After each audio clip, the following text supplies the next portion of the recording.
د هیواد په لویدیځ کې د افغاني سرې میاشتې ټولنې د خپرونو د مشر او د دې ادارې د سیمهییزو چارواکو مطبوعاتي کنفرانس دی. د دې مطبوعاتي کنفرانس د چارواکو په وینا په 1403 هجري لمریز کال کې د افغاني سرې میاشتې ټولنې په ټول هیواد کې له 5 میلیون څخه زیاتو خلکو ته روغتیایي خدمات، له طبي پیښو څخه اغېزمن سویو 700 څخه زیاتو کورنیو ته د 214 میلیونه افغاني نغدي مرسته او د 94,000 ځوانانو لپاره د زده کړې فرصتونه برابر کړي دي. په هر ځای کې چې کډوال هیوادوال هیواد ته راستنیږي نو موږ به د هغوی لپاره تر خپله اوسه پورې د هغوی مرسته کوو، د هغوی لاسنیوی به کوو، لکه څنګه چې په تورخم کې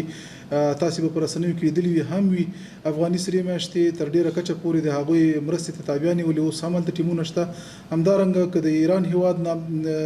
زموږ هیوادوال مهاجر راځي نو د هغوی لپاره هم همدغه مرستې او امتیازات شته دي. په ورته وخت کې د لویدیځ زون د سرې میاشتې ټولنې چارواکي وایي چې تیر کال یې په هرات، بادغیس، غور، فراه او نیمروز ولایتونو کې د روغتیا، اوبو رسولو، پراختیا او اقتصاد مرستې او ټولنیزو ملاتړ په برخو کې ګڼ شمېر پروژې پلي کړي دي. در سطح زون غرب که شامل 5 ولایت هستند، غور و بادغیس و فراه، نیمروز و خود هرات، در سال 1403 ما برای 29146 خانواده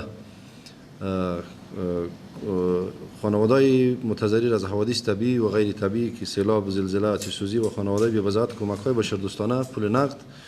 مواد غذایی و غیر غذایی شامل آرد و روغن و برنج و شکر و نمک و غیره توزیع شده است.